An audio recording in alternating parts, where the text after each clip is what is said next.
Alors bonjour Damien, coiffeur consultant pour Didact. Donc aujourd'hui on va s'occuper d'Elisabeth.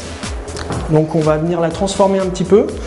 Elisabeth donc, qui a envie justement de changer de tête sans aller dans des coupes trop fortes.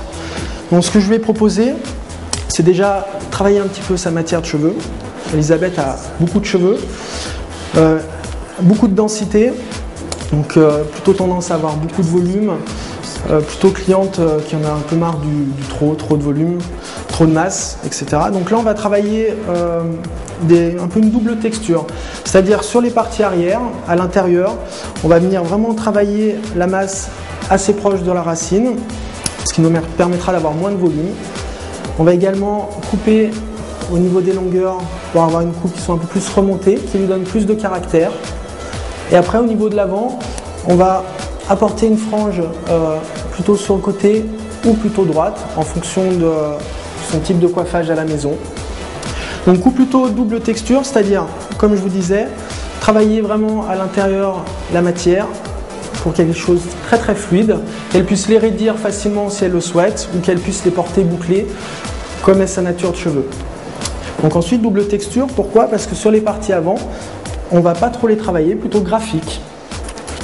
Ce qui va nous apporter justement ce caractère et faire vraiment ressortir ses yeux sur les parties avant. Voilà, graphique, déconstruit à l'intérieur, une longueur un peu plus courte et venir les dégrader sur les parties du dessus.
Voilà, donc pour Elisabeth, on vient de terminer donc, le deuxième coiffage bouclé. Donc le but, comme on a vu tout à l'heure, c'était d'avoir une coupe réversible, plutôt graphique sur la partie devant, donc avec une frange, des parties déconstruites sur les côtés, avoir du volume, de la matière, du mouvement.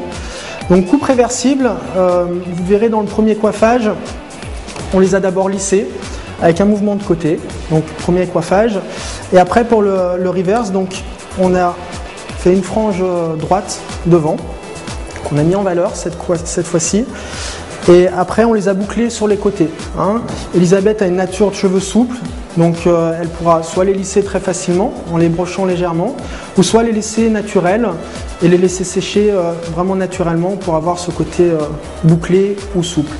Donc techniquement, ce qu'on est d'abord venu faire, c'est une base carrée, voilà, assez droite, légèrement plongeante sur la partie de devant. On est venu faire un dégradé à 90 degrés de l'os occipital sur la partie arrière. On est monté pareil pour le dessus de tête. On a avancé de cette façon jusqu'aux oreilles. Et après, au niveau des oreilles, on est venu stabiliser en ramenant les mèches de devant vers l'arrière, ce qui nous permet d'avoir ce côté plongeant sur les parties supérieures. Voilà. Ensuite, Elisabeth, on est venu séparer un triangle sur la partie de devant, donc un triangle pas trop gros, sur lequel on est venu faire une frange. Voilà, frange légèrement déconstruite et hachurée sur les longueurs. Donc cette frange, elle peut, quand elle a les cheveux raides, la camoufler en ramenant des cheveux par-dessus, donc frange invisible, ou la mettre en valeur, comme on a pu le faire ici. Donc pour cette collection automne-hiver, le but c'est d'avoir des couleurs qui soient plutôt froides, un marron plutôt glacé, Des coupes vraiment auto-reverse, hein, raide, souple, où vraiment on vient travailler la texture à l'intérieur. Et le but, bien sûr, c'est de venir accessoiriser, par exemple par une frange, une mèche de côté, qu'on puisse soit faire ressortir, soit dissimuler, suivant le mouvement que l'on donne sur les parties avant. Donc voilà pour cette collection.